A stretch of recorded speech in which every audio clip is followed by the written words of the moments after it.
సాయిరామ్. సమర్థ సద్గురు సాయినాథ్ మహారాజ్కి జై. మన సాయి భక్తులందరికీ గురువార శుభాకాంక్షలు అండి. అందరూ ఎలా ఉన్నారు ఫ్రెండ్స్? ఏం చేస్తున్నారండి? ఎవరైతే కనుక శ్రద్ధ సబూరి అనే మాటలతో ప్రార్థనలు పెడుతూ ఉన్నారో వాళ్ళందరి తరపున కూడా బాబా దగ్గర ప్రార్థన చేయడం అనేది జరిగిందండి. నిజంగా మీ కోరికలన్నీ కూడా మీరు అనుకున్నట్టుగా జరగాలి అని నేను బాబా దగ్గర కోరుకుంటున్నాను. ఇంకా ఈరోజు వీడియోలో బాబా గారు ఏమంటున్నారు అని అంటే, బిడ్డ నిన్ను వెతుక్కుంటూ నీకు ఒక పెద్ద బహుమానం ఇద్దామని నేను వెతుక్కుంటూ వస్తూ ఉన్నాను, కానీ నువ్వు నన్ను గుర్తించలేక తరిమి కొడుతూనే ఉన్నావు. కానీ ఈరోజు ఆఖరి రోజు తల్లి, మళ్ళీ కూడా ఇలా జరిగితే నిజంగానే నేను వెళ్ళిపోతానమ్మా అని బాబా మనతో ఒక గొప్ప సందేశాన్ని పంపిస్తున్నారండి. అంటే బాబా ఏం చెప్పబోతున్నారనేది ఈరోజు వీడియోలో పూర్తిగా తెలుసుకుందాం. ఇంకా వీడియోలోకి వెళ్ళడానికి ముందుగా మన ఛానల్ ఎవరైతే కనుక కొత్తగా చూస్తున్నారో వాళ్ళు ప్లీజ్ సబ్స్క్రైబ్ చేసుకోండి. మీకు వీడియో నచ్చితే కనుక ఒక చిన్న లైక్ చేయడం మాత్రం మర్చిపోకండి. మీ ఫ్రెండ్స్కి కూడా షేర్ చేయండి. ఇంకా మన వీడియోలో అండి ఒక గురువుగారి గురించి తెలియజేస్తున్నాము. చాలామంది అండి, అక్క ఈ గురువు గారిని మేము కాంటాక్ట్ అయ్యామక్క, మా సమస్యలు తీరని సమస్యలు ఎన్నో ఉన్నాయి, అలాంటి సమస్యల కోసం ఆయనకి ఫోన్ చేసినప్పుడు నిజంగా చాలా బాగా మంచి పరిష్కారాలను తెలియజేస్తూ ఉన్నారు అని చెప్పి చాలామంది మంచి మంచి కామెంట్స్ తెలియజేస్తూ ఉన్నారండి. ఇంకా ఈ గురువు గారండి నిజంగా ఒక సమస్యకి శాశ్వత పరిష్కారాన్ని ఇవ్వడం అనేది జరుగుతుంది. అంటే ఒక వశీకరణ కానివ్వండి, లేదంటే భార్యాభర్తల గొడవలు కానీ, ప్రేమ, పెళ్లి, సంతానం, మీకు ఎలాంటి సమస్యలైనా సరే కొన్ని పూజల ద్వారా ఇట్టే పరిష్కరిస్తున్నారండి. ఇంకా ఆయన ఫోన్ నంబర్ 9347293375. ఒక్కసారి ఆయనకి ఫోన్ చేసి చూడండి. ఇంకా వీడియోలోకి వెళ్దామండి.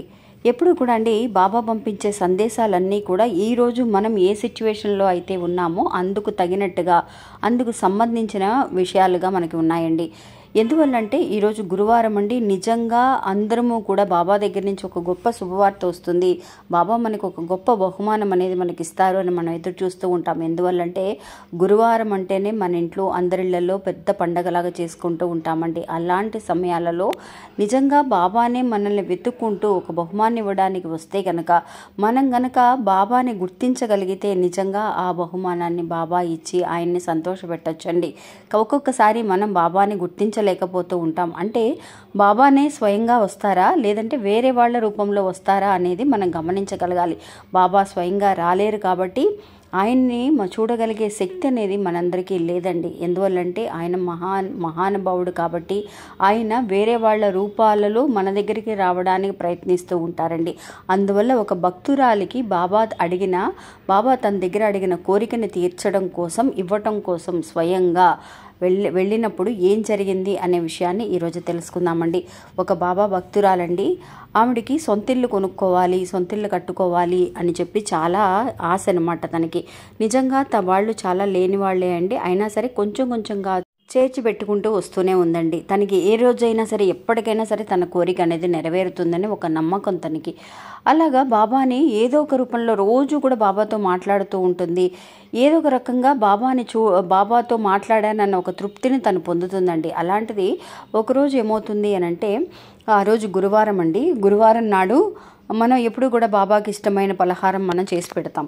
అలాంటి పలహారాన్ని మనం చేసిన తర్వాత మన ఇంట్లో వాళ్ళు మనం తినడం కానీ, లేదంటే కనుక బయట ఎవరైనా సరే వస్తే వాళ్ళకి దానం చేయడం కానీ చేస్తూ ఉంటాం.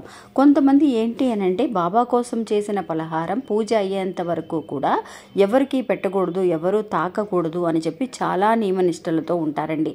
కానీ ఆవిడికి బాబా ఆమె కోరిన కోరిక తీర్చడం కోసం ఆవిడికి ఎలా పరీక్ష పెట్టారో చూడండి ఫ్రెండ్స్. నిజంగా పూజ ఇంకా అవ్వలేదండి. ఆ రోజు గురువారం పూజ చేస్తున్నారు. ఆ రోజు ఆ బాబాకి ఇష్టమైన పాయసం చేసి పెట్టారండి, పాల పాయసం.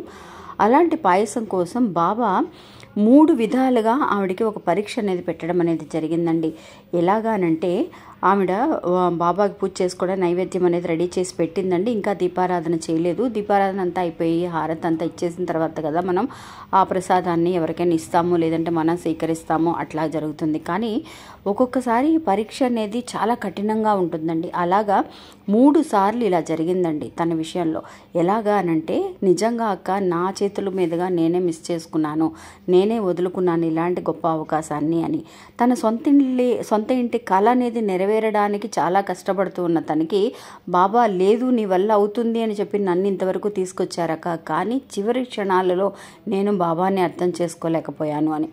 ఒకరోజు అండి, ఒక గురువారం 3 సార్లు అని అంటే ఒక గురువారం ఏమవుతుంది అంటే పాల పాయసం చేసి ఆ హారతి ఇవ్వడానికి ఆయనకి నైవేద్యం పెట్టడానికి ముందుగానే ఒక బిచ్చగాడి రూపంలో, అంటే ఆ ఇంటికి బిచ్చగాడి రూపంలో అమ్మ ఆకలేస్తుంది తల్లి ఏదైనా ఉంటే పెట్టమని.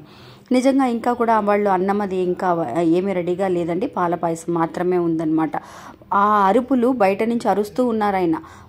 ఒకసారి 2 సార్లు 3 సార్లు అరుస్తున్నాయి, అమ్మా భిక్షాటన చెయ్యండి అమ్మా ఆకలేస్తుంది తల్లి అని చెప్పి.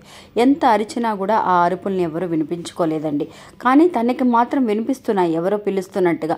తను పూజ చేయాలన్న ఇంట్రెస్ట్లో తను ఉండిపోయింది, కానీ బయట నుంచి పిలిచే అరుపుల్ని తను పట్టించుకోలేదు. అలాగే రెండో గురువారం కూడా ఎప్పుడు కూడా ఈ వారం కాకపోతే వచ్చే గురువారమైనా జరుగుతుందని మనం ఎందుకు అనుకుంటున్నామంటే, బాబా మన అనుకున్న కోరికల్ని తీర్చడానికి ఆయన కూడా పదే తాపత్రయపడుతూ ఉంటారు.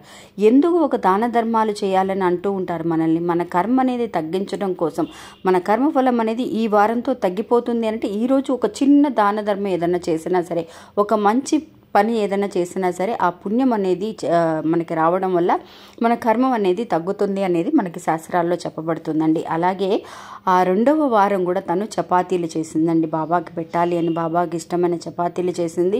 బాబా వచ్చి తింటారు అని చెప్పేసి బాబాతో కూర్చొని మాట్లాడుతూ ఉంది. కానీ బయట ఒక కుక్క రూపంలో బాబా రావడం అనేది జరిగింది.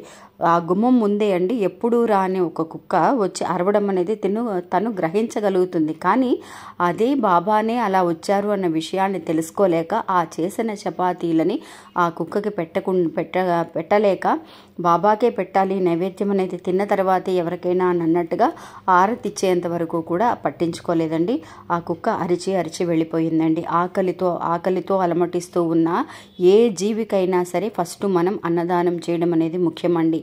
మన భగవంతుడు కూడా అదే చెప్తూ ఉంటారు. ఆ భగవంతుడే అలాంటి రూపంలో వచ్చారు అని మనం అనుకోవాలి అనేది మనకి పురాణాల్లో మనం తెలుసుకోవడం అనేది జరిగింది. అలాగా 2 వారాలు తను మిస్ చేసుకుందండి. 3వ వారం కూడా తనకి అనిపిస్తుందండి, మనం ఒకవేళ ఇలాగా మన సచ్చరిత్రలో చెప్పారు కదా, మనకు తెలుసు ఇలాంటి బాబా వచ్చేసి ఇలా రూపాలలో వస్తారు అనేది.